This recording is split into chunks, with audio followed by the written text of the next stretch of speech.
Qu'est-ce que la maternité? Est-ce un instinct, une évidence ou une construction qu'on nous a apprise à désirer? Que veut dire être mère?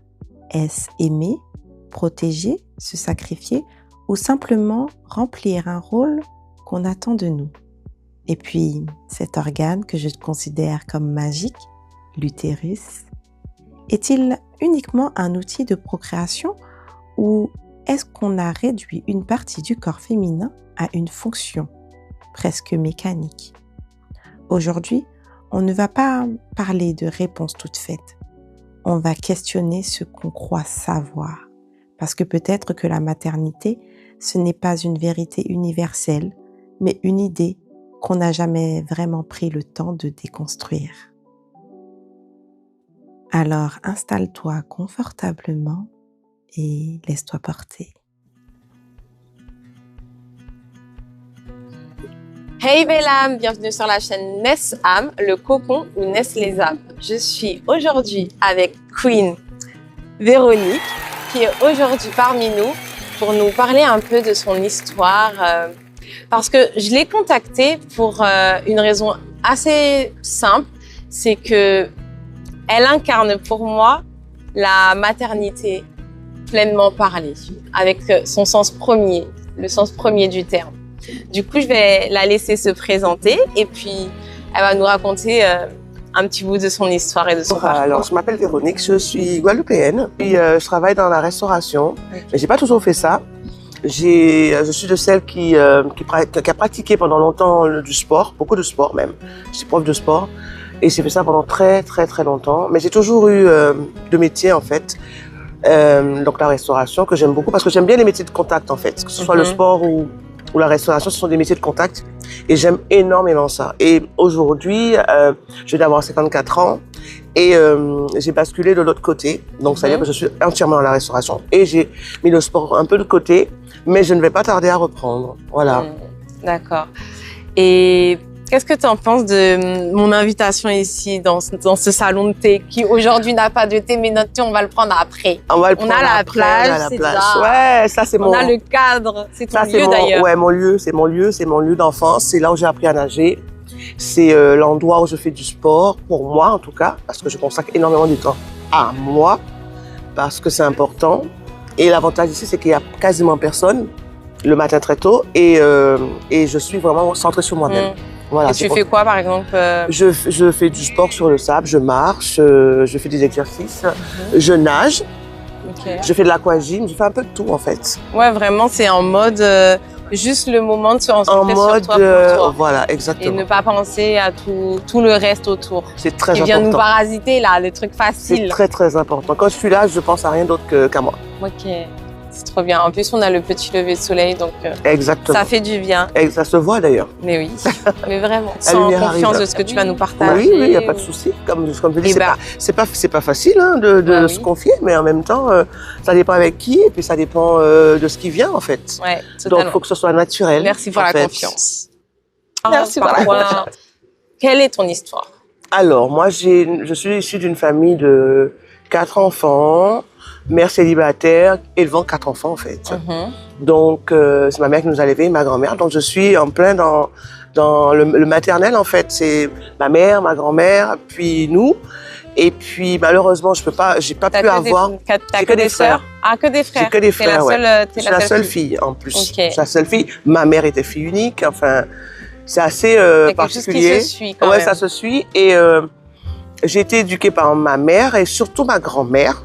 Donc, j'ai la mentalité des anciens, en fait, l'éducation des anciens. Et j'avoue que j'ai fonctionné comme ça pendant toute ma vie, en fait. Le respect des aînés, le respect des grandes personnes, en fait. Et puis surtout qu'une femme doit être potomitan, quoi, doit être debout, quoi, en toutes circonstances, quoi. En tout cas, c'est ce que tu pensais à l'époque. C'est ce que je pense toujours. C'est ce que tu penses toujours. C'est ce que je pense toujours. T'es toujours avec la conviction du potomitan. Pas forcément potomitan, mais la conviction en tout cas qu'une femme doit être indépendante et doit s'assumer avant toute chose, avant de dépendre d'un homme, en fait. Pas de dépendre d'un homme, mais d'accompagner un homme. Voilà, tu dois t'assumer. Accompagner, voilà, je préfère le mot. C'est plutôt un partenariat, une cohésion. Voilà, une cohésion, mais il faut que soi-même, on soit accompli. Quoi. On soit accompli, parce que c'est difficile d'arriver en couple et de pas savoir qui on est, en fait. De se laisser façonner, en fait. Tout à fait. Alors qu'en fait, nous, on doit déjà avoir connaissance déjà de qui on est, en fait. De nos qualités, de nos défauts, de nos forces, de nos faiblesses. Absolument. Après, on est pour autre chose sur nous. Ta mère, vous allez élever seule, qu'est-ce qui s'est passé? Ce qui s'est passé, c'est qu'on a tous été à l'école comme tout le monde, quoi. Et après, donc l'envie de réussir, quoi, l'envie d'arriver, d'accomplir ce que je voulais, en fait, dans la vie. La preuve, c'est que j'y suis arrivée. Quelles que soient les circonstances, j'y suis arrivée. J'ai fait tout ce que je voulais faire, en fait. D'accord. Je me suis pas mise de barrière, en fait. Et c'est cette force-là que ma mère nous a donnée, cette force-là que ma grand-mère m'a donnée, c'est qu'on peut mais en tant que femme, on peut arriver à faire tout ce qu'on veut, en fait. C'est une question de décision. Mais on peut aller très, très, très, très loin si on le veut. D'accord. Voilà, j'ai été élevée comme ça et j'ai tout construit comme ça. Mes études, ma vie professionnelle, tout. Ça t'a toujours réussi? Ça m'a toujours réussi, exactement. Ça fonctionne bien, en tout cas. Et du coup, est-ce que tu as des enfants? Alors moi, j'ai pas d'enfants, mais pour des raisons physiologiques. J'ai eu, il y a à peu près une trentaine d'années, des fibromes. Je sais pas, enfin, j'en avais entendu parler, mais je pensais pas que... Je connaissais pas réellement le sujet. Je connaissais pas le sujet et à ce moment-là, bizarrement, c'est à ce moment-là que je voulais avoir des enfants. Parce qu'avant, je voulais construire ma vie. Et c'est à ce moment-là, j'avais pas de désir d'enfant avant particulier. C'était pas en tout cas flagrant. C'est venu après parce que je voulais absolument faire tout ce que j'avais envie de faire avant d'avoir des enfants. D'accord. Et j'y suis arrivée. Et au moment où j'ai décidé d'avoir des enfants, c'est à ce moment-là que j'ai commencé à avoir des problèmes de santé, on va dire. J'avais pas loin de la trentaine. Ok. Voilà. Et donc, ils ont découvert que j'avais des fibromes. Ça a été très, très vite. Le médecin m'a annoncé ça assez brutalement, d'ailleurs. Okay. Quand il a vu la radio, il m'a dit très clairement que j'avais des fibromes, que j'avais beaucoup. Et que, de toute façon, ils allaient m'enlever mon utérus. C'était radical. Mais ils n'avaient pas d'autres solutions. C'était radical, mais il m'a dit, vu le nombre, parce que je pense qu'il était quand même assez... J'avais un médecin qui était assez compétent, plutôt compétent dans tout ce que... En tout cas, pour tout ce que... pour tous les problèmes pour lesquels je suis allée le voir. Et ça m'a pas dérangé qu'il me le dise de cette façon parce que... Tu savais que si lui te le disait de cette manière-là, c'est qu'il me connaissait. C'est surtout qu'il me connaissait. Il savait que j'étais prête à encaisser. Donc, en fin de compte, je me suis dit, c'est pas très grave, en fait. Parce que très peu de temps avant, peut-être 6 mois avant, 4 mois avant, je me rappelle plus, tellement c'est nébuleux. Mais je me suis rappelé j'avais une petite cousine qui avait 18 ans, qui venait d'avoir 18 ans. Mais venait d'avoir 18 ans. Elle venait d'avoir le bac, elle partait pour faire ses études. Elle a eu une leucémie foudroyante. En l'espace de 3-4 mois, elle était morte, quoi. Ok. Donc, et mon médecin m'a bien précisé, m'a dit, tu as des fibromes, on va t'enlever ton utérus. De toute façon, je pense que c'est ce qui va se passer.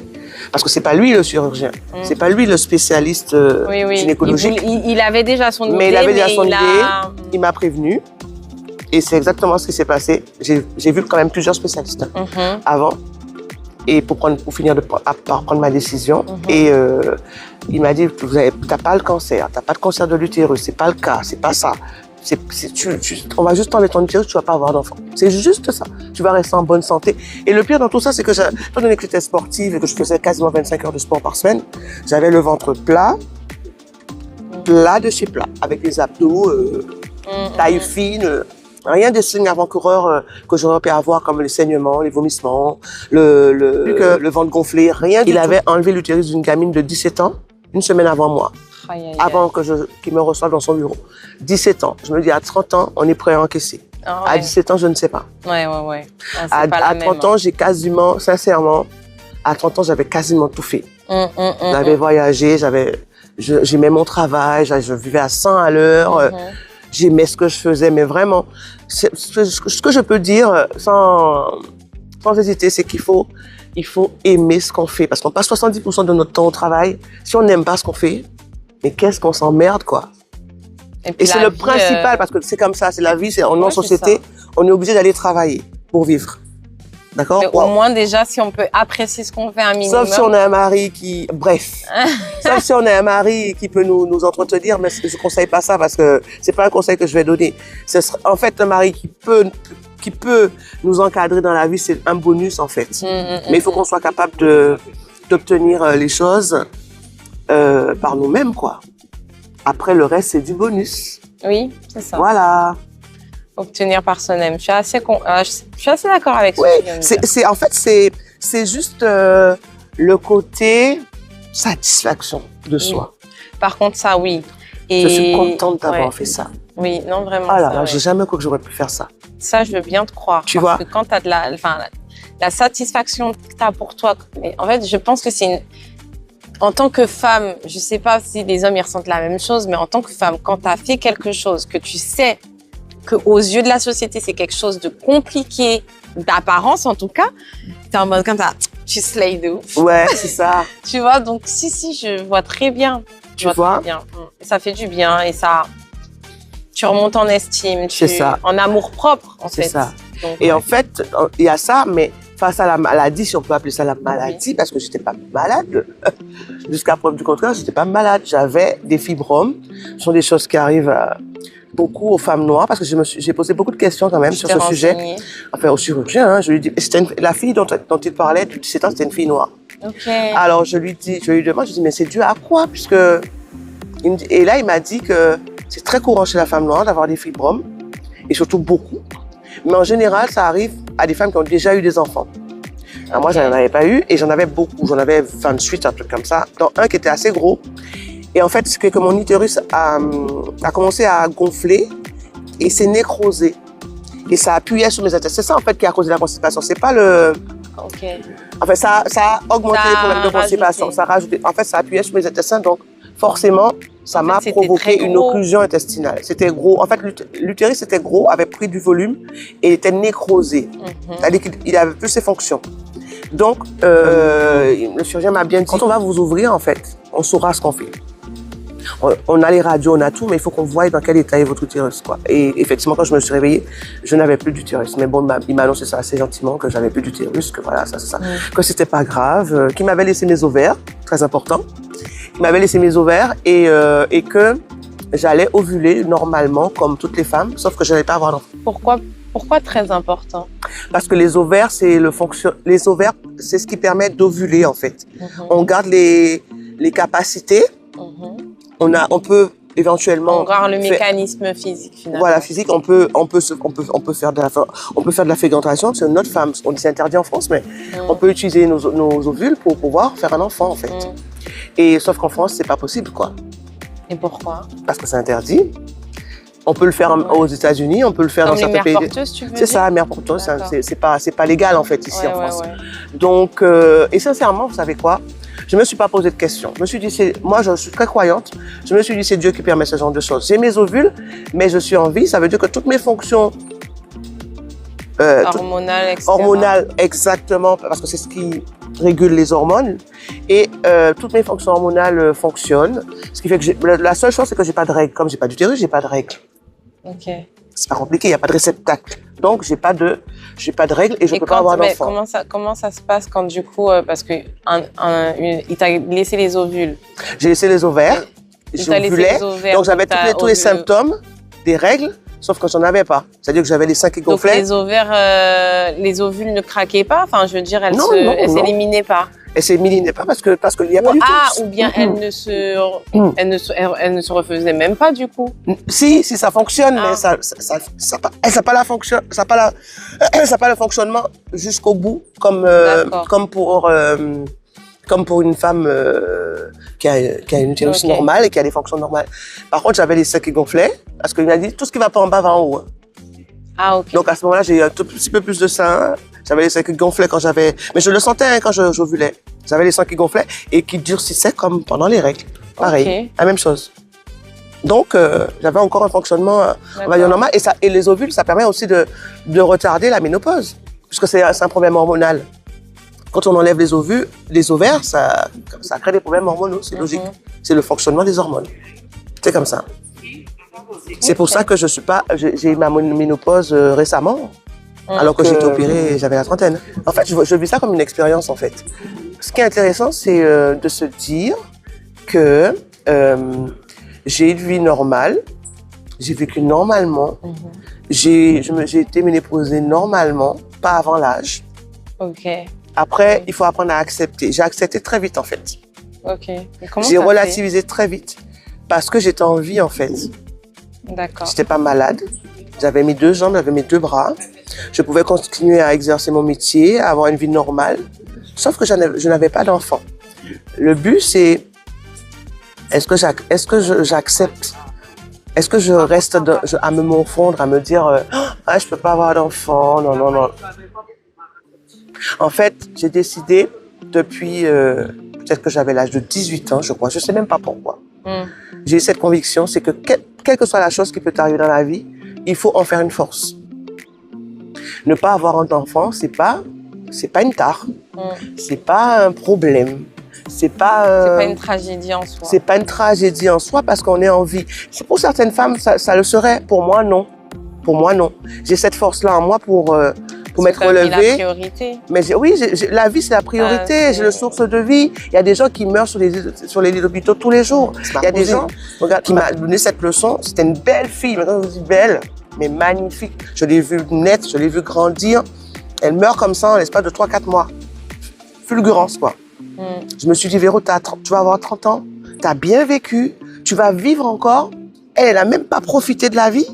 Elle n'a rien vu. Moi, je me suis rappelé quand j'avais 18 ans. C'est là où je commençais à... Mais vraiment. J'avais ma liberté, j'étais toute seule, je m'assumais toute seule. Parce que je suis partie de chez moi, j'avais 17 ans. J'avais mon bac et je me suis assumée toute seule. Je suis partie, voilà. Je trouve ça tellement bien. Et elle allait partir. Et je me suis vue à ce moment-là, je me suis dit, tout ce que j'ai vécu entre-temps, elle n'a même pas eu le temps de le vivre.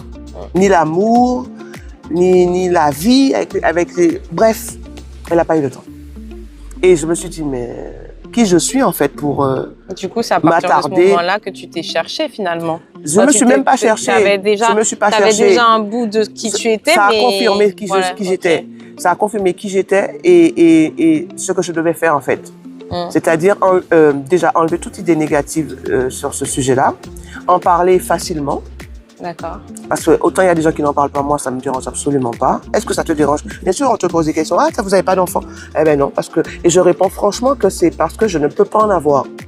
C'est physiologique, je rentre pas dans les détails, mais je ne peux pas en avoir et les gens comprennent très vite. Est-ce que ça t'a permis de te faire comme une thérapie, du coup? Pas de thérapie parce que j'ai jamais été... En fait, le jour où on m'a annoncé ça, dans ma tête, j'ai commencé déjà à... jour même, j'étais déjà en mode... programmation. Ah oui, j'étais déjà programmée. C'est pas grave. Ma mère est venue pour l'opération. Ma meilleure amie ne voulait absolument pas que je me fasse opérer, mais moi, j'étais claire. Hein. J'ai vu tous les spécialistes possibles et inimaginables. Ils m'ont tous répondu la même chose. Je ne suis pas médecin, tu n'es pas médecin, ma mère n'est pas médecin. Donc, j'ai écouté les médecins, c'est tout. Et effectivement, quand je suis arrivée sur le lit d'hôpital, c'était impossible de sauver mon utérus. Donc, c'est comme ça, je dis, il y a plus grave. C'est comme, vous imaginez quelqu'un qui a le cancer, qui a une leucémie, on ne peut pas lui enlever. C'est trop tard, on peut rien faire. Là, on pouvait réparer. On ne pouvait pas réparer, mais on pouvait enlever quelque chose qui pouvait me nuire plus tard. Parce que c'est ce qui serait arrivé. S'ils n'avaient pas enlevé mon utérus, mes intestins étaient foutus. Hein. C'était écrasé comme ça. En train de donc c'était ça. Voilà, il n'y avait pas de choix. Parce que la chose était déjà abîmée, quoi, en fait. Tout simplement. À quel moment c'est arrivé? On ne sait pas. Pourquoi c'est arrivé? On ne sait pas. C'est comme ça. Il y a des gens, on leur enlève une jambe. Ils n'ont plus de jambes. Moi, j'ai mes 2 jambes, j'ai mes 2 bras. J'ai mes 2 yeux, j'ai ma bouche. J'ai ma tête. Et c'est pour ça que je dis tout le temps, j'ai ma tête. Parce que je savais que j'ai un cerveau. Et mon cerveau, c'est ma richesse. Mon cerveau, c'est ce qui me permet de faire beaucoup de choses. Le cerveau, et on dit le ventre, c'est le 2e cerveau. Donc, tu vois, c'est lié, en fait. Mon cerveau a fait déjà le chemin de tout ce que mon ventre a subi. C'est ce que je me suis dit à l'époque. Je me suis dit, désormais, je vais faire une force de tout ce qui peut m'arriver, entre parenthèses, de négatif. Je l'avais déjà, cette idée-là, mais je l'ai ancrée encore plus profondément. C'est marrant parce que tu me dis le cerveau et C'est lié. l'intestin et le deuxième cerveau. Et Le ventre. Tout ce qui se passe. tout ce qui se passe dans le ventre, c'est le deuxième cerveau. Et moi, j'ai cette phrase parce que je me suis rendu compte que notre premier cerveau était l'utérus, que le deuxième était l'estomac, l'intestin, Ouais. tout le système digestif, Oui. et que le dernier, si ce n'est pas l'avant-dernier, le cerveau et puis Mhm. le cœur, Oui. parce qu'on s'est même rendu compte qu'il y avait des neurones dans le cœur, donc bon, ce qui prouve bien que Il y lui en a un aussi, peu partout. voilà, ce qui prouve bien que lui aussi, voilà, a une fonction autre que celle qu'on lui tend. Mais du coup, si l'utérus, pour moi, est le premier cerveau, comment tu l'as ressenti, toi, dans ton corps, en tant que premier cerveau? Est-ce que tu as eu l'impression que... Qu'on m'avait enlevé quelque chose?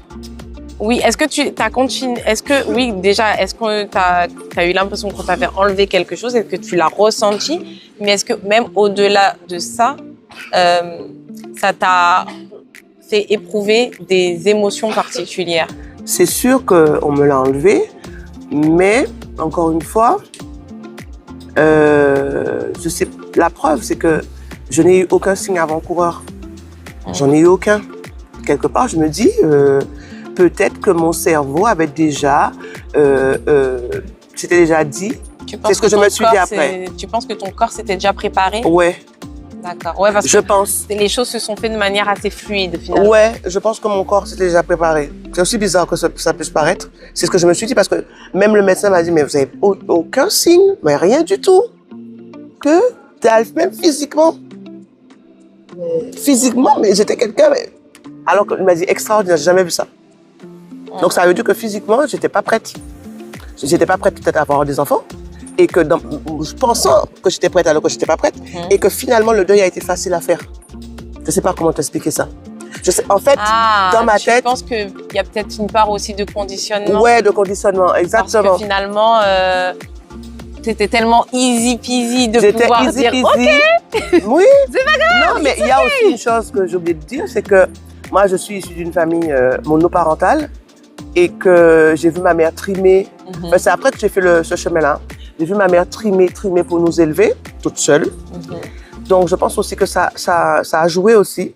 Parce que je veux dire, mon cerveau avait déjà peut-être enregistré ce schéma-là. L'information. Et je me suis dit, mon Dieu, dans ce monde-là, élever des enfants, c'est quand même quelque chose de difficile, surtout quand on est seul, parce que il y a une chose qu'on peut pas m'enlever de la tête, c'est qu'une mère, quand elle met en monde un enfant, elle en est responsable jusqu'à la fin de sa vie. Oui. Jusqu'à la fin de sa vie. Quel que soit le parcours que l'enfant a, elle est responsable de son enfant jusqu'à la fin de sa vie. Contrairement, et je répète, à un homme. Ça, c'est un fait. C'est avéré, quoi. C'est-à-dire que quand un homme, justement, s'occupe de ses enfants et qu'il est vraiment le côté paternel, moi, je dis youpi! Youpi! Mais c'est la femme qui, pendant 9 mois, porte cet enfant et quand elle le met au monde, elle en est responsable. Et après, quand l'enfant grandit, elle en est responsable. La preuve de maman nous traite des fois comme si on était des gamins. Même à 50 ans. Des fois, je me dis, c'est pas possible. C'est pas possible. Alors que nos pères, non. Mais nos mamans, c'est différent. Parce qu'elle sait ce qu'elle a. Tout ce qui s'est passé avant. Ce qui s'est passé. Tout ce que toi, tu te rappelles pas. Elle connaît le parcours. Elle connaît quand on était petit, on marchait même pas. Là, on faisait caca partout, là. Elle sait. Je sais. Mais c'est vrai. Elle allait laver nos fesses. Mais c'est ça, c'est la vérité. Donc, quand on fait la grande, là, quand un jour on fait la grande devant ma mère, là, des fois, elle me regarde. Elle répond même pas, elle me donne son dos. Ça veut dire ce que ça veut dire, quoi. Tu peux parler, je t'écoute même pas. Ça veut dire que, ok, tu es une grande fille, mais je suis ta mère. En gros, c'est ça. Donc, moi, j'ai vécu avec ça. Et je sais que mon père, c'est pas mon père qui s'est occupé de moi, c'est ma mère et ma grand-mère. Donc, j'ai encore des figures maternelles.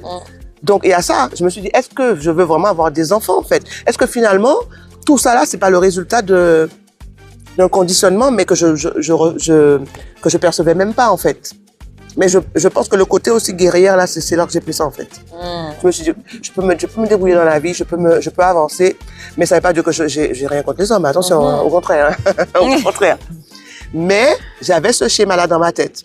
Oui, J'avais, c'est mon dans ta tête, passé. c'était carré, en fait. C'était juste C'était que carré. J'aurais eu des enfants tu voulais d'abord connaître ta valeur à toi, avant de faire quoi ta que ce- légitimité pour toi, à toi. C'est ça. Pas pour le monde, pas pour les gens. Ben oui, parce que quoi qu'on dise en tant que femme, parce que aujourd'hui je pense comme ça, je me dis, il y a beaucoup de femmes qui ont des enfants mais qui s'oublient. Mais avant tout, vous êtes des femmes. Vous avez un désir de réalisation, je sais pas. Moi, j'ai pas d'enfants. Mais je me dis, même si j'avais eu des enfants, ce serait un plus par rapport à ce que j'avais déjà. Pas, ça doit pas me représenter. Les enfants, avoir des enfants, ça doit pas me représenter. Je refuse. En fait, je suis pas maman, je suis femme Je suis femme avant tout et j'aurais été maman. Donc je suis tati, je suis... C'est une fonction. Exactement, je suis tati, je suis marraine. Dis tout le temps, mais je passe mon temps à dire, femme. je passe mon temps à dire, arrêtez de croire que maman c'est un rôle. Oui, c'est une fonction. C'est une fonction. Maman, c'est pas un rôle en fait. C'est pas un rôle. Parce que la maman, dans son statut de maman, a le rôle de infirmière, de nanana, exactement, c'est une fonction. Institutrice, tout ça, il y a des petits rôles. Mais dans ces petits rôles, la fonction première, c'est celle de maman. Mais c'est une fonction. Dès que petit dort ou petit va à l'école, mais tu n'es plus maman. Absolument. En fait. Mais moi, quand je te vois, je sais que tu es maman, je sais que tu as des enfants, mais c'est pas ça qui te représente pour moi. Ça me représente pas. Parce que quand on a des discussions profondes, c'est pas forcément sur les enfants. Ah non. Tu vois? Donc ça veut dire que tu es une personne à part entière avant d'être maman. Après, et ça, on peut parler des enfants. Il m'a fallu cheminer, mais oui, je vois on peut parler des enfants, il n'y a pas de problème. Mais c'est pas le sujet principal. Non. Je pars du principe que en fait, tu as une vie qui tourne, c'est tout un écosystème, mais tu as une vie qui tourne autour, mais c'est pas tes enfants qui tournent autour de toi, c'est toi qui tourne un peu autour de tout. C'est ça. Et après tout, regarde, avant d'être maman, tu étais femme avec ton compagnon. Oui. Ou ton mari. Et ça c'est pareil. Donc, faut pas oublier ça. Alors ça, c'est particulier parce que ça met justement, vu que je pense, ça c'est ma théorie, je pense que la femme, dès sa naissance, on la pauvre femme, dès qu'elle naît et qu'elle naît avec un organe féminin, on lui met déjà dans des rôles. Ouais, c'est ça. Et en fait, vu qu'on l'a déjà initiée, amorcée dans des rôles, elle-même, elle est perdue. C'est-à-dire qu'elle se rend même pas compte que tout ce qu'on lui a dit que c'est un rôle, ce sont des fonctions différentes. C'est normal, c'est la société qui veut ça. Voilà. Et donc, du coup, pour partir de... Bien que ce soit la société, mais du coup, pour passer d'une fonction à une autre, mais elle est même pas au courant. Pour elle, ça la définit. Ça la définit si elle veut que ça la définisse. Voilà, mais jusqu'au jour où elle se rend compte que finalement, ça la définit pas du tout et que c'est pas un rôle. C'est pour ça qu'il faut éduquer les enfants dans ce sens-là. Oui. Vous êtes des filles, ok. Vous devez savoir faire certaines choses, ok. Mais par contre, à côté de ça, il faut développer énormément de choses. Et là, ça passe par l'éducation, ça passe par les connaissances, ça passe par la communication, l'échange, tout. Souvent, voilà. C'est de la transmission, finalement. En plus, moi, alors là, moi, j'ai l'exemple. Moi, j'ai 3 frères, j'ai que des frères. On fait comment? On fait comment? Je suis toute seule, hein. J'étais toute seule avec 3 frères. Donc, je faisais ce que mes frères faisaient. J'ai appris à jouer à la belote, j'ai joué au foot, je montais aux arbres. Je jouais pas à la poupée, ça c'est sûr. Mais je suis restée quand même féminine. J'ai pris le côté masculin comme j'ai pris le côté féminin. C'est peut-être pour ça que je suis comme ça aussi, hein, attention. Mais j'avoue que ayant été élevée par ma grand-mère, j'insiste parce que c'est important, par ma grand-mère et ma mère, elles m'ont montré le chemin en fait. Comment une femme doit avancer dans la vie, quel que soit, surtout quand elle on vit dans un système monoparental. Et puis voilà, mais ça veut pas dire que ma mère, elle a pas été malheureuse, ma mère. Tu vois, au contraire, on était heureux, on a manqué de rien. Ça a été dur, on a manqué de rien. Et tout va bien, quoi. Mais, j'insiste sur l'éducation des filles où il faut vraiment les rendre indépendantes. Mais pas féministe, c'est pas ça. Hein. Attention, pas confondre les choses. Hein. Pas féministe. Dis-le bien parce pas que féministe, ça on comprend pas quand tu dis mais moi je ne suis pas féministe. Pour moi, c'est un truc que j'ai du mal avec ça. Ouais. Vraiment. Parce que pour moi, ça n'existe même pas. C'est un mot valise là. Pour moi, ça veut rien. Tu mets tout dedans. Tu secoues. Avoir ton indépendance, c'est-à-dire savoir faire les choses par toi-même, autonomie. savoir faire les choses par toi-même. Après, tout ce qui vient à côté, c'est du bonus. Plus. C'est ce que je dis tout le temps. Bonus. Le bonus, là, c'est très important. Accomplis-toi toi-même. Sois toi-même. Fais les choses par toi-même. Et pour toi-même. Pour toi-même. Et tu verras que pour les autres, ce sera une évidence, quoi. Donc, c'est ça que je parle, je dis, c'est pas fait plus, c'est savoir s'accomplir dans la vie, c'est tout. C'est ça pour moi être indépendant. C'est pas, je dépends des gens, je dépends tout le temps des gens pour m'emmener quelque part, pour faire ci. Ça, c'est... Je comprends pas. Ça me dépasse, ça. À un moment donné, tu vois, tu n'as pas le permis, eh ben, tu prends le bus, quoi. Ouais. Tu marches. Ouais, vraiment. Mais tu fais les choses. Tu n'attends pas que quelqu'un vienne te chercher pour aller quelque part. Enfin, je sais pas.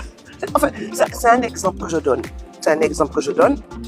Mais c'est ça. Ça veut dire qu'à un moment donné, dans la vie, on n'est pas des faibles femmes, contrairement à ce qu'on dit. On n'est pas des faibles femmes.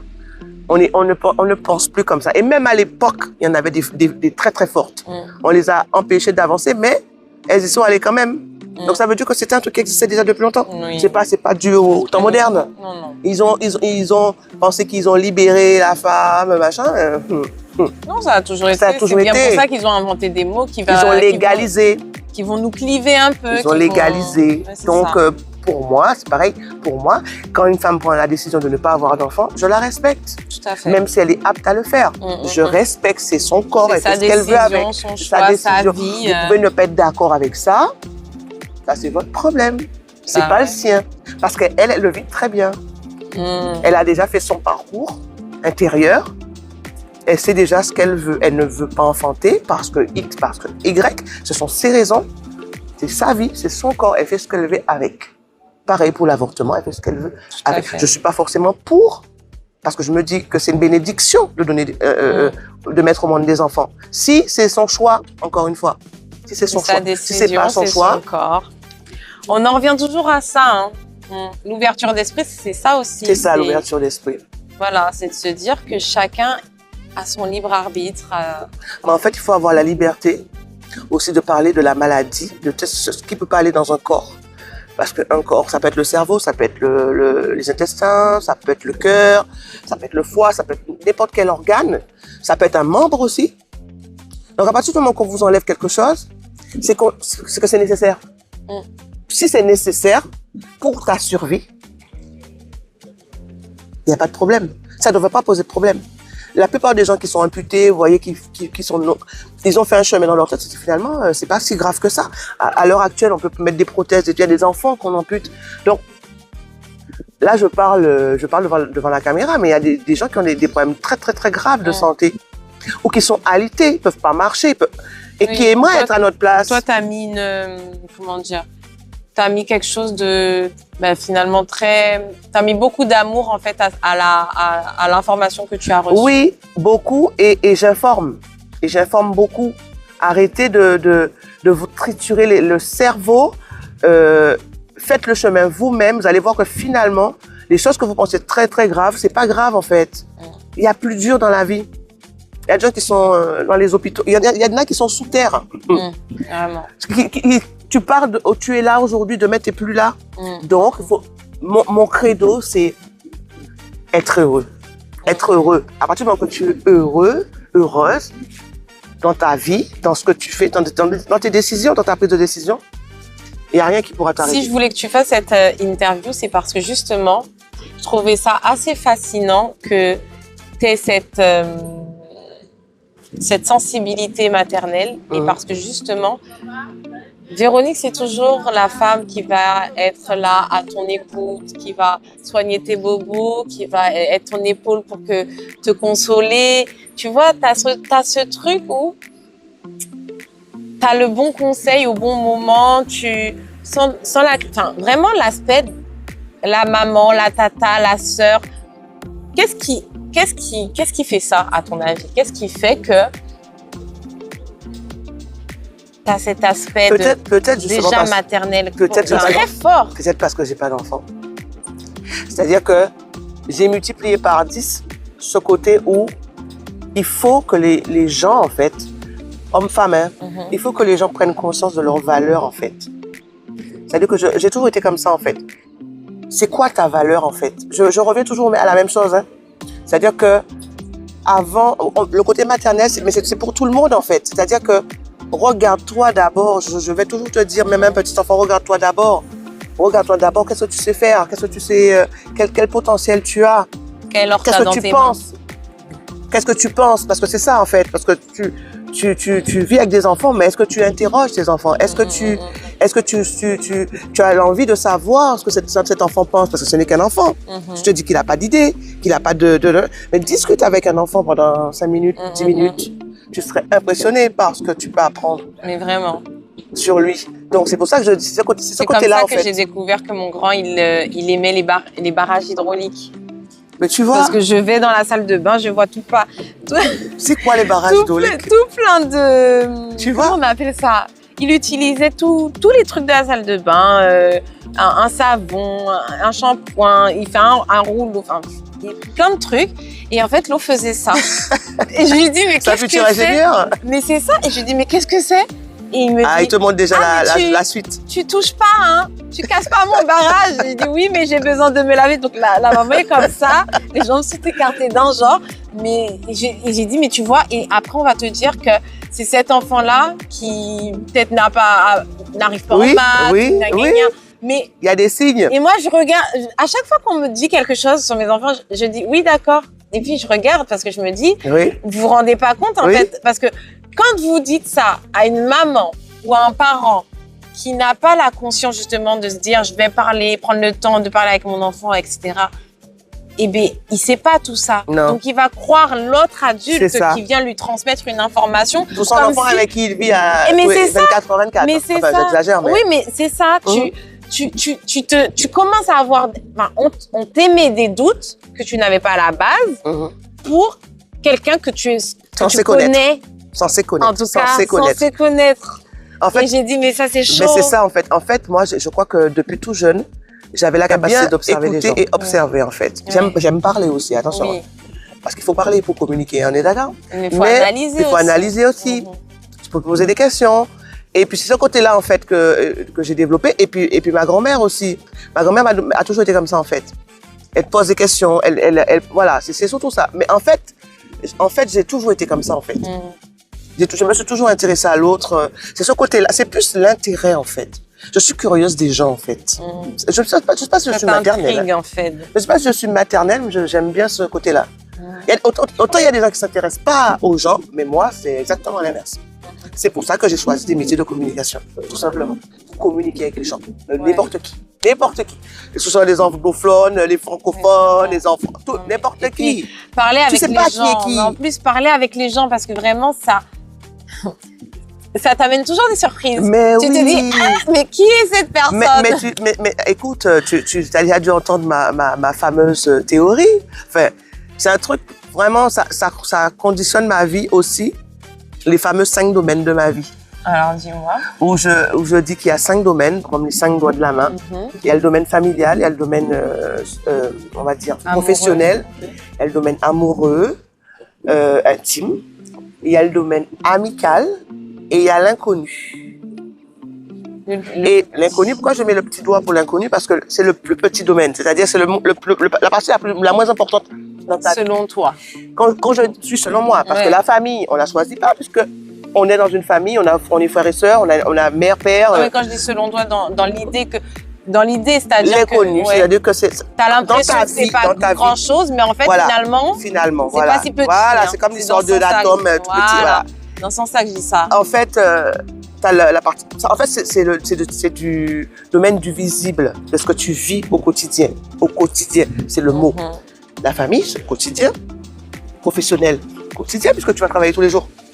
On passe 70% de notre temps au travail. Donc, on a des relations professionnelles, sociales, professionnelles, on va dire. La famille, tu as des relations familiales. Donc, tu n'as pas choisi ton frère, tu n'as pas choisi ta mère, tu n'as pas choisi. D'accord? Professionnel, tu vas travailler quelque part, donc tu as des relations avec tes collègues professionnels. Donc, ces gens-là, on discute, on parle. Ce sont des gens que tu vois au quotidien. Ton domaine intime, famille, amoureux, donc ton chéri, ton compagnon. Oh, j'ai perdu mon micro. Ton chéri, ton compagnon, tu le vois tous les jours. Ou tous les 2 jours, qu'importe. D'accord? Mais c'est quelqu'un qui partage ton intimité. Oui. Donc, tu as des relations sexuelles, tu as des relations intimes avec lui. On parle cru, là. Bien sûr. Il n'y a que ça sur cette chaîne. Parce que c'est comme ça. On parle français ici. Tu as les amis. Ouais. Les amis, tu les choisis. Ouais. Quelqu'un ne rentre pas dans ton cercle amical comme ça. Tu choisis de faire rentrer la personne. Donc, c'est quelqu'un avec qui tu as des relations amicales à peu près tous les jours. Tu es au téléphone, nanana. Et même un ami, on confie même plus qu'à son compagnon et même plus qu'à sa famille, des fois. D'accord? Tu vois où je veux en venir. Et tu arrives à l'inconnu. Le dernier domaine, l'inconnu, c'est une personne que tu vas rencontrer dans la rue. Elle va dire, madame, oh, qu'est-ce que vous êtes belle. Vraiment, ouais. Madame, oh, j'adore vos chaussures. Alors, on va aller dans le superficiel. J'adore votre rouge à lèvres, comme on dit superficiel. Mais c'est pas pourquoi j'ai mis le rouge à lèvres. Mais elle me trouve magnifique avec mon rouge à lèvres. Elle me dit, madame, vous êtes belle. Et c'est là que tu t'arrêtes, tu te dis, merci, madame. C'est gentil. Mais... Elle me dit, non, vous êtes belle, madame. Avant que tu arrives, il y a la dame, elle dit, tu installes la serviette? Installe-la bien, mets pas trop de sable dessus, j'arrive tout de suite. Je dis, mais viens madame, on va prendre petit déjeuner ensemble. Elle dit, mais non, nous deux. Tu vois. Après, elle m'a donné toutes les bénédictions. Tu vois. 3 secondes. Tu vois. Mais non, mais c'est comme ça, c'est ton aura. Voilà. Faut pas chercher, c'est ton aura. Moi, je parle à tout le monde. J'aime les gens. C'est pour te dire, la communication, c'est ça. Oui. Elle a communiqué avec toi, elle t'a donné la paix intérieure, elle t'a fait un compliment qui a fait ta journée, ton instant. Sois heureux maintenant. La nana, elle sait même pas quel impact elle a eu dans ta vie à ce moment-là. Et ça n'a duré que 10 secondes. Non, mais merci madame, c'est gentil, mais de rien. Vous êtes vraiment magnifique. Elle continue à marcher, mais elle fait sa vie, ouais, c'est ça. Elle fait sa vie. Et là, tu te dis, mais c'est ça, c'est magnifique, c'est ça la vie. C'est ça la vie. Dire aux gens qui sont beaux, dire aux gens qui sont intelligents, qu'est-ce que ça te coûte en fait? C'est ça. Ça te coûte quoi? Donc maintenant, moi j'ai toujours fait ça. Je dis bonjour. Je peux dire bonjour 3 fois à la même personne. Oui, mais moi elle a dit bonjour. Je dis non, je vous dis bonjour parce que j'ai envie de vous dire. C'est ça. Moi, ça fait plaisir de vous dire bonjour. Je suis celle dans la famille qui fait la bise 40 fois. Oui. Et après, on me dit, mais tu m'as déjà fait bisou. Ouais, mais je t'aime. Allez, vas-y. Ouais, mais c'est ça. Prends ton bisou. Allez, arrête de... Tu as dit le mot, j'aime les gens. Comme tu aimes les gens, tu t'intéresses aux gens. Tu regardes les gens, tu observes les gens. Tu as envie de te faire un compliment, tu le fais. Qu'est-ce qui t'empêche de le faire? C'est parce que tu es coincé, parce que tu as un problème. Vraiment, non mais vraiment, c'est gratuit en fait, ça va pas te coûter. Et bien depuis que j'ai compris ça, depuis que j'ai compris ça, dès que j'ai un problème dans celui-là, je le règle. Dès que j'ai un problème de toi. Et l'inconnu aussi, c'est quoi? L'inconnu, c'est quelqu'un que tu vas rencontrer pendant 10 minutes. Tu es en train de boire un café, j'en sais rien. Mais il t'a déjà donné tellement de choses, d'informations, de valeurs. Je ne sais pas pourquoi la personne, ça peut être une femme, ça c'est pas une question de homme-femme. Femme-homme, hein. Ça peut être une femme, je sais pas, tu fais tomber ton stylo, elle ramasse ton stylo, elle voit que tu as un petit collier de la Guadeloupe. Elle dit, vous êtes Guadeloupéenne et toi, je connais. La conversation commence comme ça. On discute et tout. Et au fil de la discussion, vous discutez de profession, vous parlez de métier. Et elle te donne des tips, des trucs, des machins. Tu es là. Après, tu es là, tu dis, mais et là, l'inconnu que tu connais pas. Tu connais même pas son prénom, ni son nom. Oui, mais tout ce qu'elle sait, c'est que tu es de la Guadeloupe, machin, que finalement, on parle de nos métiers, qu'on connaît nos métiers. On s'en connaît pas. les mêmes choses. Ouais, non, mais oui. Et toi, tu as un rendez-vous. Ah, ben, je suis désolée, il faut que je parte. C'est très sympa. On a passé un super moment. C'est très sympa. J'ai apprécié le moment que j'ai passé avec. Tu t'en vas. Et tout pendant que tu t'en vas, tu réfléchis à ce que la nana vient de te dire. Tu changes ta perception de certaines choses. Ça a changé ta perception de certaines choses dans la façon dont tu fonctionnes. Juste en communiquant. Il faut aimer les gens, il faut observer les gens et il faut communiquer avec les gens. Donc je pense que tu vas peut-être appeler ça un côté maternel si tu veux, mais je ne sais pas comment appeler ça. On va dire peut-être côté maternel, mais ce n'est pas vraiment de la maternité, entre parenthèses. Non, mais alors moi... Comment tu définis le côté maternel? C'est ce que j'allais dire. Moi, j'ai une définition particulière de la maternité. Déjà, le terme même qu'on lui donne, ça me dérange qu'on ait appelé l'hôpital, enfin, un bout de l'hôpital, la maternité, ça me dérange parce que pour moi, la maternité n'est pas... C'est plus vaste. Bah, t'es pas obligé... Ça veut dire que pour être maternelle et pour vivre sa maternité, parce que pour moi, c'est un état d'être, la maternité. Oui, ça veut dire que tu es obligé d'avoir un enfant. Oui. Ben non, pour moi, non. Pour moi, la maternité, c'est vraiment un état d'être, un état de faire. C'est plus vaste que ce à quoi on le réduit, en fait. C'est un mot qui finit par « et ». Donc, pratiquement comme tous les mots qui finissent par « et », c'est une action, c'est Oui. un état de fait, Oui, c'est ce que je disais tout à l'heure, un état de fait. Donc, quand on va te dire,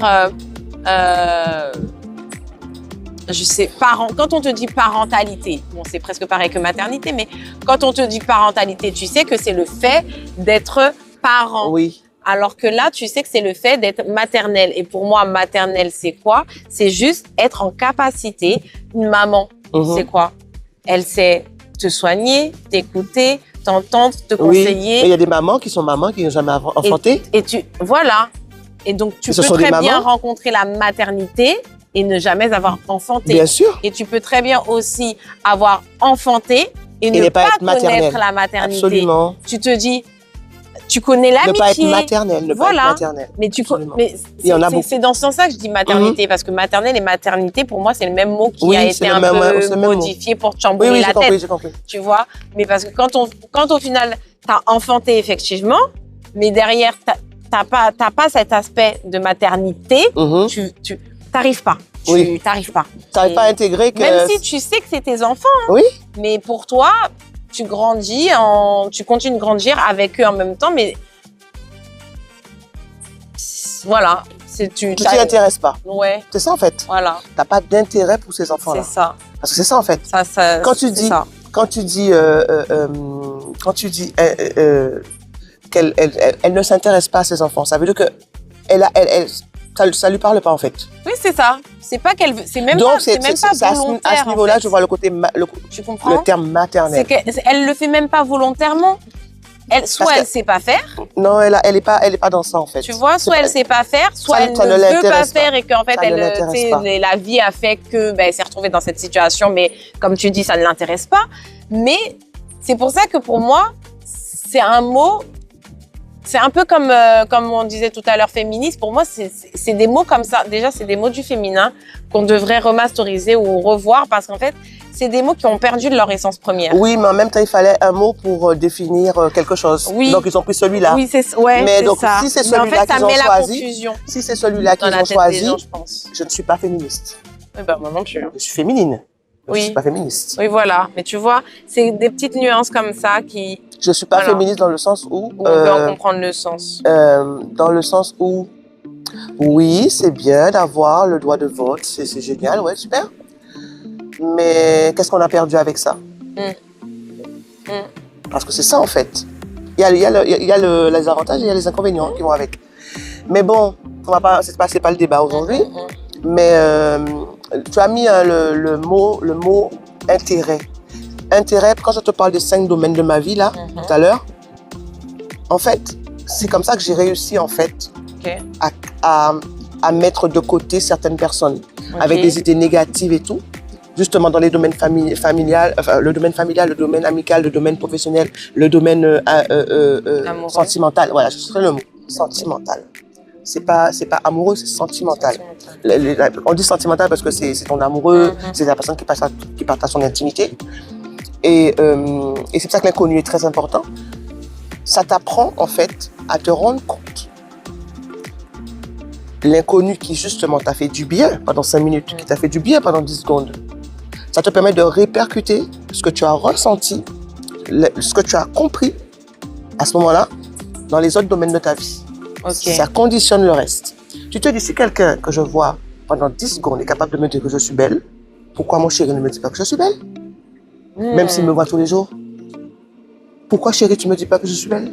Ah, c'est là où tu me parlais tout à l'heure de la valeur. La valeur. Parce qu'en fait, vu que pour toi, tu banalises le fait que tu sois en couple et que, normal, il te trouve jolie. C'est pas parce qu'on est en couple que tu dois pas me dire que je suis belle. Voilà, j'ai compris. Tu comprends? Pourquoi un inconnu me le dit, lui me le dit pas? Même si c'est une fois par mois. Pourquoi cet inconnu me le dit, mais mon employeur ne voit pas que ce que je fais est formidable? Exactement. Et c'est pour ça que je te dis, quand j'ai employé le mot quotidien, c'est important. Ce sont des gens que tu vois tous les jours. Ce sont des gens que tu fréquentes tous les jours. Ils te voient tous les jours. Ça revient à ce qu'on disait que l'inconnu qui est le plus petit n'est pas le plus petit. C'est pas le plus petit, mais mais ce petit truc-là, ça, petit doigt-là, va déterminer, va tout secouer dans les autres. Ouais, c'est généralement. Et au-dessus, il y a un 6e domaine qui est mon domaine spirituel. Le domaine spirituel, c'est les croyances que tu as et la foi que tu as. Et c'est au-dessus de tout cela. C'est-à-dire que c'est ce qui me conditionne et c'est ce qui amène ma paix intérieure. C'est-à-dire qui me pousse à réfléchir sur tout ça là. Tout ça là. Comment on vit. Parce que c'est ça. On vit dans la société. On n'est pas tout seul. On se forge. On a des convictions. On avance dans la vie. Mais on vit avec ces gens-là. Et de ton mal-être sur les gens. C'est pour ça que je refuse que les gens arrivent avec leur charge mentale négative et qu'ils la mettent sur moi. On la met sur moi, oh là là, j'en veux pas. Si je veux pas communiquer et que tu es comme ça, c'est pas la peine, je communique pas avec toi. Oui, vrai. Je vais communiquer avec quelqu'un d'autre. Tu comprends pas ce que je te dis? Je vais prendre la positivité. Et ça vaut si c'est sa famille, hein. Non, mais ça vaut parce que quand c'est la famille, on oublie, on se dit, non, ma belle. Ça vaut si c'est la famille. Elle est boudée dans son coin, elle est très négative. Je la laisse bouder. Et pourtant, elle t'a même, quand bien même elle t'aurait élevé. C'est ça. Non, stop en fait. On la laisse bouder. On la laisse bouder, on change. On regarde la plage, on regarde la mer, on regarde au loin. On va chercher autre chose. On va chercher autre chose à faire, mais on se laisse pas envahir en fait. C'est très important. Très, très important. Parce que on est sur cette terre pour être heureux. Paix. Oh là, et pas malheureux. En paix, en fait. Que ce soit en couple, que ce soit dans la famille, que ce soit avec les amis, que ce soit dans le travail. Pour te prendre la tête, en fait. Néza, tu sais très bien que tu me connais, tu sais comment je fonctionne. Je pars du principe que tu dois être heureux partout dans les domaines de ta vie. Vraiment. Dans la famille, dans tes relations amicales, avec ton chéri, dans ton boulot sur lequel on n'a pas de prise. Mais, si tu peux être heureux maintenant, fais-le. Prends tout ce que tu as maintenant et fais-le. Demain est un autre jour. Mais vraiment, demain est un autre jour. Maintenant, on n'est pas bien là? Mais oui. Mais regarde. Le vent souffle dans mon dos. Le soleil vient de se lever. Le soleil arrive doucement. Tout à l'heure, mon petit vin l'en est. Voilà. Donc, on n'est pas bien. Après, avant même, je vais remplir mon ventre parce que je vais tomber dans les pommes. Avant ou après, je sais pas, hein, mais là, j'ai faim. Mais ouais. Voilà.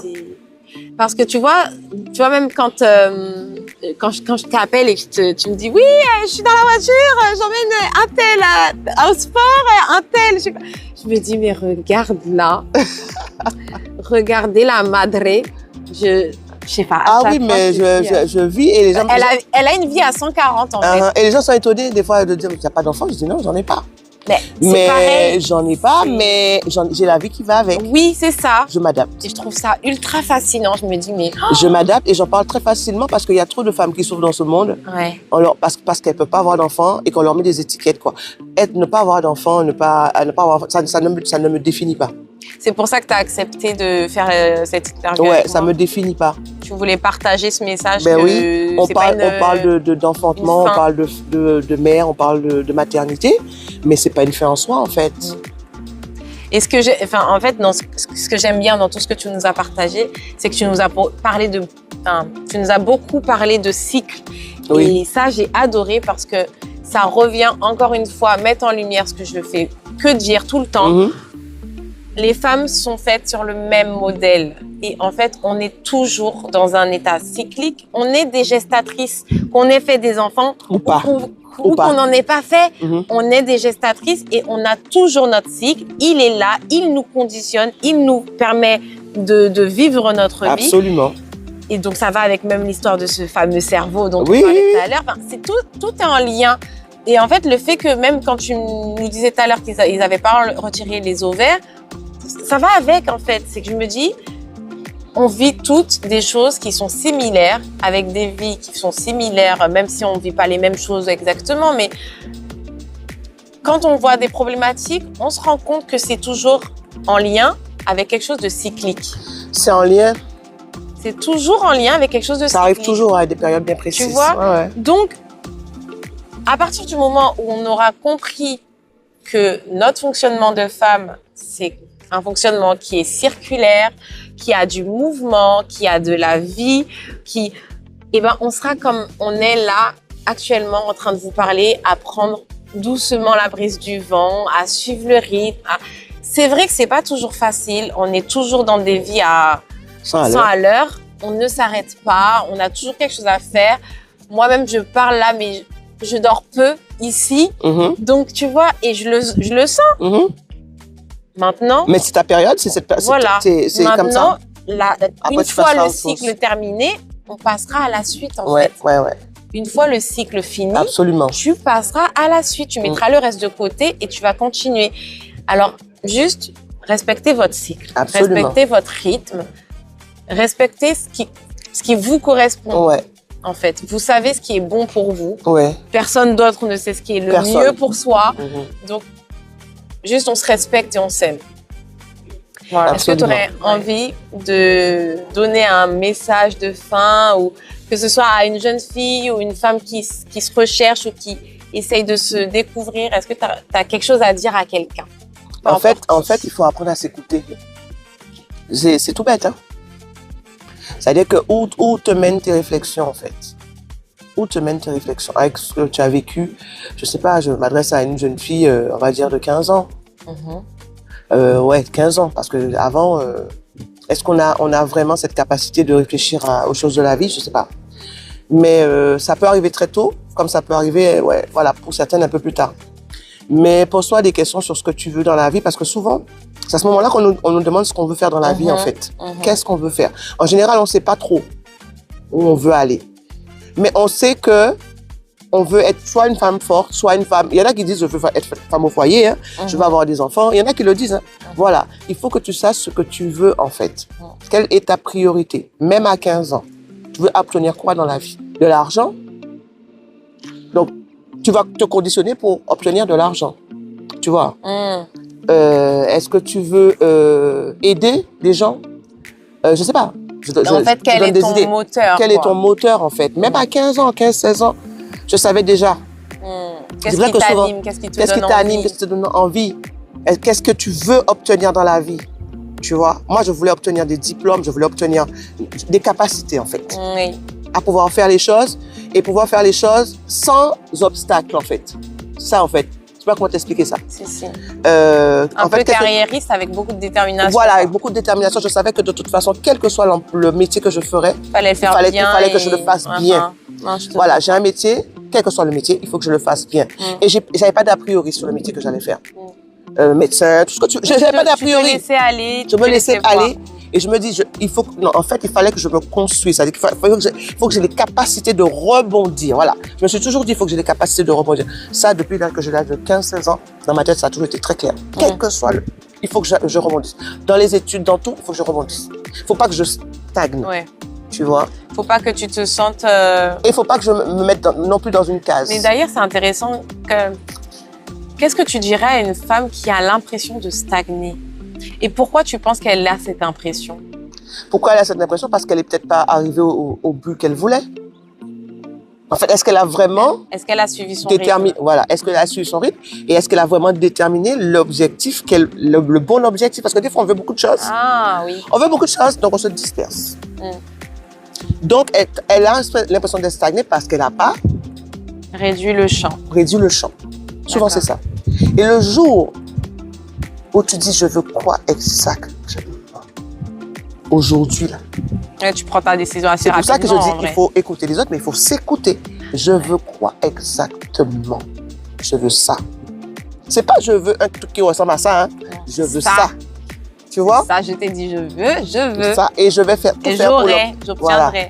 C'est là que tu commences à... Tu vois, le cerveau, je l'ai déjà. Et les choses se mettent en place. Je l'ai déjà, les portes s'ouvrent. Et c'est ça. Je l'ai déjà. Et comme je l'ai déjà, je vais faire les actions pour l'obtenir. C'est ça, en fait. Et c'est comme ça que ça fonctionne. C'est comme ça que ça fonctionne, le cerveau. Et tu commences à ouvrir les champs. Le champ des possibles. Voilà, tu commences à ouvrir les champs des possibles. Et c'est pour ça que je dis, est-ce que tu t'es posé des bonnes questions? Est-ce que c'est vraiment...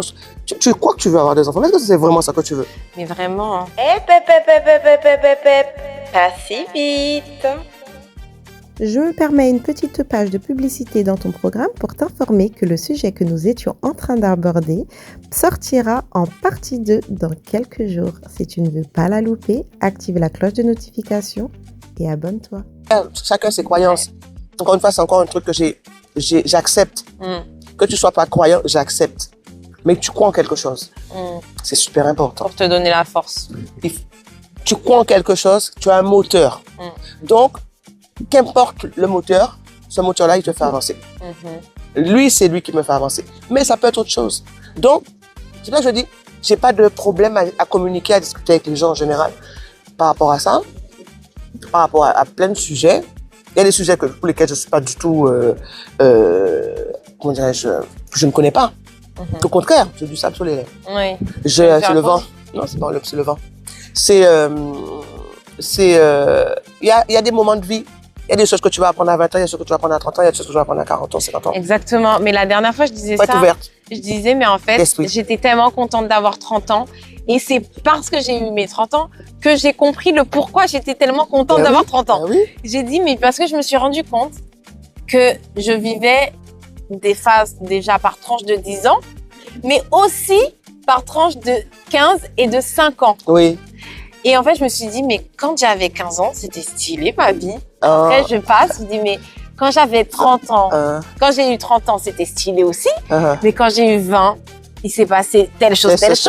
Quand j'ai eu 25, il s'est passé telle chose. Mais que des trucs de folie. Oui. C'est-à-dire que c'est pas pour dire que à chaque fois, c'est en mode je me rends compte qu'à cet âge-là, j'ai une best life. Ouais. Hein. Non! À cet âge-là, quand je tombe sur l'âge que je dis, j'ai eu un périple, quoi. Il s'est D'accord. passé un truc. Oui. Un truc, tu te dis, oh, mais tu sais très bien que ça t'a fait monter en puissance, Oui. ça t'a fait voler le truc. Tu t'es dit, mais si je savais que j'allais surmonter ça, si on m'avait dit, alors que tu te rends compte que c'est juste tous les 10 ans. Donc, ouais, même 10 ans. J'ai fait 10, 20, 30.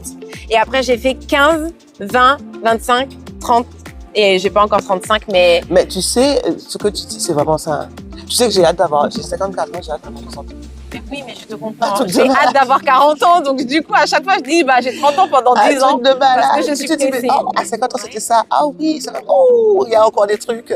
C'est fou, hein. Il y a des trucs que j'ai envie de Tu vivre. redécouvres des choses. Et je me dis, j'ai vécu beaucoup de choses. Aujourd'hui, je suis revenue en Guadeloupe parce que je vivais à Bordeaux avant. Mais j'ai toujours voulu revenir sur mon île. Mais bon, ça, c'est moi. Pour ça, ça n'a pas de prix. Ça n'a pas de prix. Et je me dis, j'ai encore des trucs à faire, quoi. Voilà, il faut avoir les capacités de s'adapter. Capacité d'adaptation. Il faut travailler ces capacités-là. Sincèrement, tu vas dans n'importe quel pays, tu t'adaptes. Il y a des gens qui sont incapables de voyager. Oui. Incapables. Oui. Alors là, je vais Ouais, n'importe où, même dans les taudis de bidonville de chez Mais pas d'où. vraiment, mais moi, je peux dormir dans une tente, je peux dormir même sur un pont, Je peux dormir je peux dormir chez l'habitant. Et plus ça va, plus j'ai envie de découvrir, par exemple, l'Afrique. Je suis déjà allée en Afrique, hein, mais j'ai envie de me dire, il faut que j'aille. Toutes les zones. Ah oui. Ça, c'est mon but, là. Mon objectif, c'est ça. Essayer de faire au moins un voyage par an et de partir en Afrique. C'est ce que j'ai envie de faire. On ira ensemble. Ah oui, j'ai trop envie de faire ça. On ira ensemble parce qu'on a des choses à voir. Le monde Ben est oui, vaste. le monde est vaste, il y a Je trop de choses. comprends pas comment chacun reste Dans son après, coin. chacun fait comme il sent, mais tu es sur Terre pour explorer. Mais en fait, c'est ça. Tu as déjà tellement exploré l'endroit où tu es. Ça y est, faut tailler. C'est bon. Moi, c'est pareil, la métropole. Je l'ai vu en long, en large, c'est en bon. travers, Mais quand je vous dis, je l'ai vu en mi-temps. long et en large, il y a des Français qui connaissent pas la France comme moi. Hein. Oui, moi non plus. Et moi, je On me m'a dis, dit, mais tu vas dans des endroits comme ça, mais tu étais où, hein? Parce que j'arrive dans des bassins, dans des cascades, dans des lacs, dans des fleuves. On me dit, mais tu étais où? Ben, écoute, chérie, j'étais en France, dans le sud, non loin Quelque de part, Perpignan.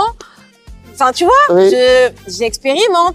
Parce que mais si tu ne vas pas découvrir, mais attends, mais ça, tu t'en contentes à ton petit. tu restes ignorant. Même la Guadeloupe. Je dis, quand j'ai quitté la Guadeloupe, j'avais 17 ans. Ouais, un peu plus de 17 ans. Moi, je venais d'avoir mes 17 ans. Je pars. J'avais pas le permis. Ouais. Donc, je suis arrivée en France, j'avais pas le permis. J'ai passé mon permis en France. Donc, ça veut dire que j'ai vécu près de 30 ans en France. Je prenais mon bus, je prenais mon tram. Mais quand j'étais là-bas, oui, je prenais le car. Le car ici, ouais. Et non, on n'a pas galéré, il n'y avait pas autant de voitures que maintenant, ça n'a rien à voir. Oui, c'est vrai. Non, Rien à voir. Ah non, ça n'a rien à voir. Ma mère, elle me disait qu'elle était en vélo. Il y avait pas, on pouvait vous laver, ça n'a rien à voir. Ouais. Rien à voir. Il y a 30 ans, ça n'a rien à voir. Sincèrement, ça n'a rien à voir. Non, c'est vrai. Ça a beaucoup changé. Il y a beaucoup plus la population a augmenté de ouf, il y a plus de voitures, ça n'a rien à voir. Et donc, tu pouvais rouler à vélo, prendre le car sans problème. Tu allais à l'école, tu marchais pour aller à l'école, il n'y avait pas de problème. Là, c'est devenu risqué parce qu'il y a plus de voitures, plus de circulation, plus de tout. Comme partout. Donc, mais, j'ai toujours dit, il faut que je voyage, il faut que j'exerce un métier où je peux voyager. Je peux exercer n'importe où. Prof de sport, je peux être prof de sport n'importe où. restauration, je peux le faire. Je voulais faire un métier. Que tu peux l'adapter partout. Partout. Et ça a été mon credo pendant... Ouais, c'est un peu comme moi. Jusqu'au jour d'aujourd'hui. Tout ce que je fais, finalement, je peux le faire n'importe où dans le monde. Exactement. Avec n'importe quel public. Sans a priori de langue, de quoi que ce soit. Vraiment. Ah oui, J'ai même pas besoin de parler déjà. Ah oui, oui, oui. Ben, la preuve en est, c'est que j'ai exercé dans un cabinet, parce que j'ai passé des études de gestion pendant 5 ans, mais j'ai cru que j'allais mourir. Je mourais à petit feu. Derrière un bureau, un ordinateur. C'est dur, hein. J'ai fait le mauvais choix. Dans le sens où j'aimais les chiffres. Oui. Mais j'ai dit, mais ça ne me correspond pas en fait. C'était sédentaire, c'était... C'est trop sédentaire, je ne voyais personne. Je dis, je peux te comprendre parce que je te dis, j'ai voulu expérimenter la vente. J'ai commencé à travailler. J'avais déjà travaillé dans d'autres trucs. Hein. J'avais fait du soin, j'avais fait de l'animation, j'avais fait plein de choses. Mais là, j'avais envie de tester la vente. Et donc, je suis partie à Primark. Oui. Bon, sans citer de marque, je couperai ça au montage. Mais j'étais partie dans ce fameux magasin très bordélique. Oui. J'ai fait une journée. J'ai craqué. J'ai dit, mais ça va pas. J'ai dit, mais moi, je suis là pour souffrir. Je viens de plier mon rayon. La dame, elle vient, elle a débroussaillé tout le rayon et je suis censée repartir. Plus après, je suis en caisse et puis je suis pas assise. J'ai dit, moi, pour souffrir. J'ai dit, ça va aller. J'ai fait une journée. Après, la responsable, elle était morte de rire. Elle m'a dit, mais j'ai jamais eu un contrat aussi court. J'ai dit, mais parce que madame, les gens sont là pour souffrir, mais moi, non. J'ai dit, mais madame, je travaille déjà énormément. Plus je fais des cours, parce qu'à cette époque-là, je travaillais. Donc, j'avais 2 métiers. Je travaillais en tant qu'animatrice, en tant que soignante. Je faisais mon bac à l'époque, je crois. Plus, je faisais des petits jobs par-ci, par-là et tout. Et je voulais faire en plus de la vente parce que je voulais amasser. Oui. Mais j'ai dit, mais moi, je suis pas là pour souffrir, madame. Ça va pas. Je fais déjà plein de choses. Si c'est pour encore casser mon dos et pour en plus qu'on me respecte pas et qu'on respecte pas ce que je fais. Parce que c'était vraiment ça le plus irritant, c'est que ça me confrontait au visage des êtres humains que je n'aimais pas voir. Voilà. La partie vraiment obscure, tu sais, quand les gens te respectent pas, ils ont aucune compréhension, aucune compassion, aucune... Voilà, ça me dégoûtait. Et c'est comme ça que j'ai arrêté. J'ai dit, ah non, moi, laissez-moi dans mon monde des bisounours, là où je fais du soin. Non, mais c'est vrai en plus. Hein. Il faut que ça te corresponde. Ça ne te correspond pas. Il y a forcément un moment donné, ça va pas aller. Oui. Tu vas pas avoir envie de lever le matin pour aller travailler. Oui. Ça m'est jamais arrivé. Ou tu vas le faire mal. Parce que, par exemple, justement, à l'époque où j'étais soignante, je disais toujours, mais mes collègues, elles me croyaient pas quand je disais ça jusqu'au jour où j'ai juste fait mes valises. Parce que j'ai jamais eu de problème à quitter un travail. Hein. Et à l'époque, donc j'avais mes petits papis bien précis et tout, j'allais les voir, machin. Et un jour, il m'avait dit, ce monsieur, mais tu es gentil, t'es l'une des rares. J'ai dit, vous savez pourquoi? Pour la simple raison que je sais que si je le fais, c'est pour le faire bien et pour bien vous traiter. À partir du jour où je sens que je suis fatiguée, je suis bon avec ce métier-là, vous n'allez plus me voir. Hein. C'est ça. Et après, mes collègues elles me disent, oui, tu dis ça maintenant. Bien sûr. J'ai dit non, parce que si c'est pour devenir maltraitante, laisse-moi quitter plutôt que je devienne dans une... Je suis totalement d'accord. Je ne vais pas faire subir à la personne que je suis censée soigner ou accompagner de mauvais traitements, or que c'est moi qui suis énervée de ma condition de vie, en fait. Donc, si ça ne va pas, je m'en vais, je démissionne. Ciao. Et en fait, j'ai même pas eu besoin d'attendre d'être à l'excès. Je me suis fait une entorse du poignet à l'époque. Ça m'a fait prendre ma décision. Après, elle m'a dit, mais non, mais vous êtes juste en arrêt maladie. Après, vous reprenez. Non. Si je me suis blessée, si mes tendons de mon poignet ont lâché, ont cédé. C'est parce que ton corps mon corps est déjà bon avec ce métier. C'est clair. Donc, je pars.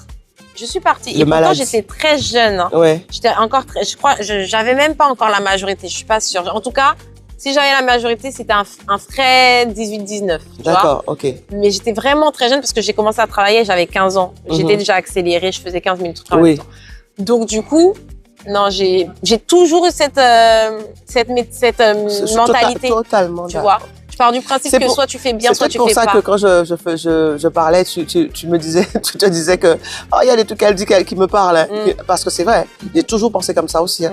Il est hors de question que je sois malheureuse dans un travail.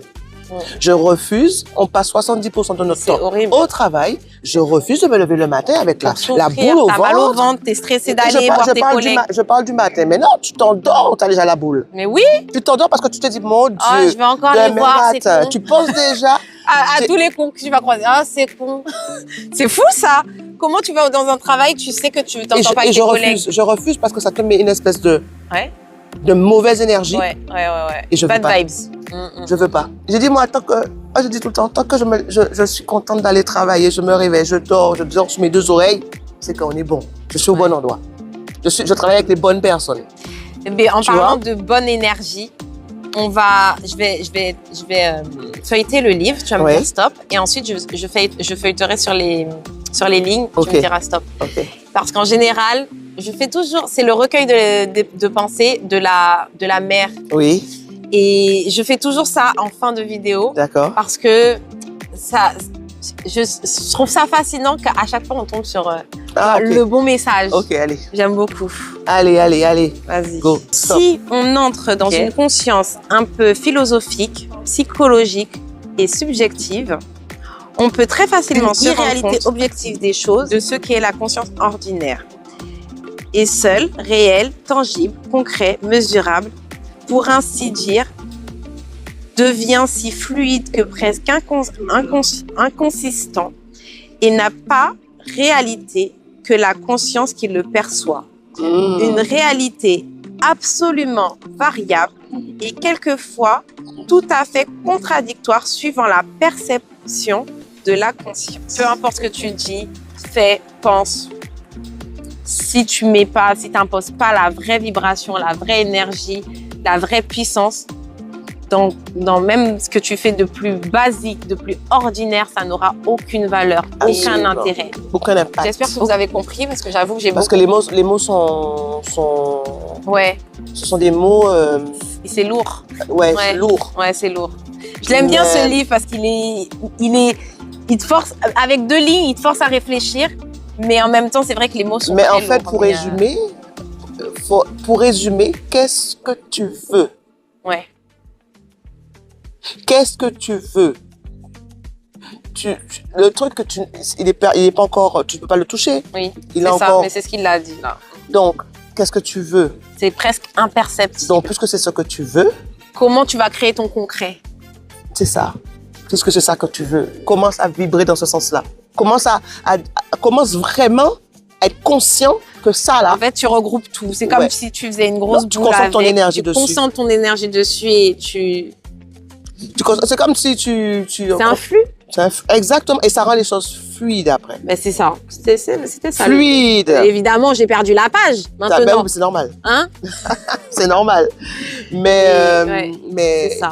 il faut vraiment que ce soit dans ce sens-là. Mais tu sais, en fait, j'ai toujours pensé comme ça. Sauf que il me manquait un truc, justement, quand on dit qu'on a la foi et tout, et qu'il ne faut pas avoir de doute, il me manquait d'être dans la pleine conscience, en fait.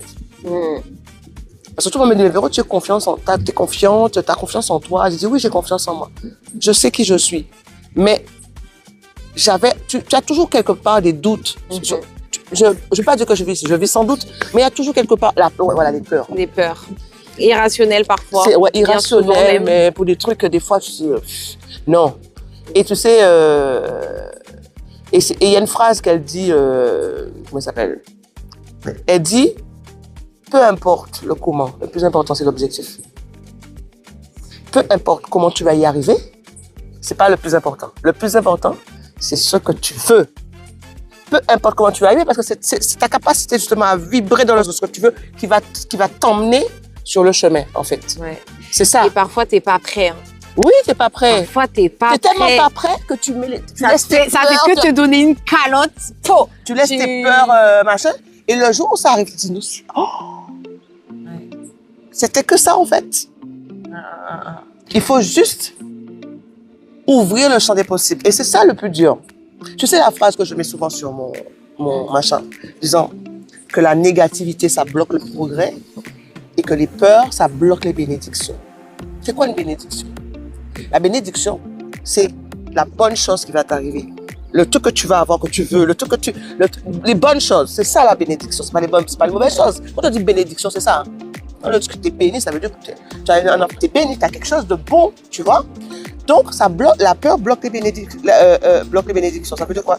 Que le fait d'avoir peur, tu recules. Alors d'avancer, tu recules. Mais la chose que tu veux obtenir là, tu ne peux pas l'obtenir que si tu recules. Ouais. Si le porteur, il est là-bas, et que toi, tu recules, tu vois que tu fais marche arrière et tu n'avances pas. La peur, tu as peur de quoi? Tu as peur de quoi? Ouais. Tu vois? Mais c'est ça le plus dur. Oui. C'est d'enlever ce sentiment de peur. Mais pourquoi tu as peur en fait? Pourquoi tu as peur? Pourquoi? Moi, la manière, je l'avais déjà dit dans une des interviews que j'avais faites, je dis souvent de toute manière, maintenant, ça fait pas très longtemps, ça fait quelques années en fait que je fais ça. Maintenant, quand je sens que j'ai peur, c'est là que j'y vais. Ouais. C'est quand j'ai mal au ventre, le truc en train de nouer tous mes intestins, je vais, tu vas. Je saute. C'est là que je vais, en fait. Tu vas, mais justement, ça veut dire que tu as affronté. Tu affrontes quelque chose. Donc, mais oui, mais tu te forces, mais tu y vas. Mais moi, sincèrement, récemment. Je peux même faire des trucs que je pleure carrément. Récemment, ça m'est arrivé. Je pleure. Récemment. Et fluide. Ouais. Et après, après, ça passe normal, comme si tu l'as toujours fait. Tu dis, mais c'est quelle foutaise, en fait. Parce que t'étais comme ça. Ouais. Avant de le faire, tu faisais du breakdance. C'est ça. Dès que t'as sauté le pas. C'est ça. Ton cerveau, il te dit. C'est ça, le cerveau. Espèce d'idiote. C'était si facile. C'est ça. Pourquoi t'es comme ça, en fait? Donc, on revient encore une fois au cerveau. Oui. Ouais. Non, c'est le cœur, le cerveau, enfin, tout ça, là. Ouais. Voilà. Soyez alignés. Faut être aligné. C'est ça, c'est le mot. Soyez alignés. L'alignement, parce que sinon. Ça va ensemble, en fait. Au point où mon chéri, il me dit, mais. T'as vu un psy ces temps-ci? J'ai dit non. Non, je suis ma propre psy. Non, j'ai pas vu le psy, mais j'ai fait un travail sur moi-même. Ouais. Parce qu'il faut se recentrer des fois. Parce qu'on se laisse se concentrer parfois. Tu le fais par toi-même aussi. Oui, il faut que tu te positionnes et te dises même. Non, mais tu sais, c'est tout bête, hein, encore une fois. Il a dit, le bouquin le dit bien. Il y a un moment donné, il faut que tu te positionnes, il faut que tu t'arrêtes, que tu réfléchisses à ce que tu veux vraiment. Oui. Et que dans ton inconscience, que tu fasses venir la chose dans la réalité. Ouais. C'est ça en fait. Que tu matérialises. Parce que les choses se font déjà en pensée, en idée et en émotion. C'est ça, l'émotion. En sentiment. Ça vibre. Avant, voilà, en vibration. Avant de se matérialiser ici sur Terre dans le concret. C'est ça. Donc voilà. Fresh. C'est ça. C'est ça. Mais ouais. Donc c'est sûr que tout n'est pas facile. Non. On ne dit pas qu'il n'y a pas d'embûche, il n'y a pas d'épreuve, que tout est tout est fluide. Mais c'est juste que dans la perception, tu ne vas pas voir cette fluidité. Oui. Tu vas juste te dire oh, montagne. Montagne. Moi, je vois en mode soufrière. C'est ça. Soufrière. Mais en fait, non. Enfin, quand tu gravis un pas après l'autre, tu ne vois pas tout ça. Après, je dis pas un truc qu'il faut retenir, c'est qu'on n'est pas dans cette vie. On n'est pas sur Terre pour être malheureux. Ah, mais vraiment. Arrêtez. On n'est pas. Rappelez-vous toujours de cette phrase. On n'est pas ici pour souffrir. Vous la connaissez tous. On a tous la rêve. Voilà. On n'est pas ici pour souffrir, en fait. Non, on ne souffre pas. Et vivez chaque jour comme voilà quoi. Comme une bénédiction. Mais vraiment. Comme une vraie bénédiction. On se lève le matin, on est là, allez. Merci de m'avoir offert la possibilité de respirer et de cligner des yeux, en fait. C'est ça. Mais déjà rien que ça. Ben voilà, je te remercie, ma Véro. J'espère que ce format interview en Guadeloupe t'aura plu. Et je te souhaite de profiter de ta journée, de ta soirée, de ta nuit. Je te demanderai de liker, commenter et partager cette vidéo au plus grand nombre. Et en attendant, on te fait d'énormes gros bisous. Bye bye ma belle âme. Salut. On a parlé comme si il n'y avait pas la caméra. Non mais c'est ça.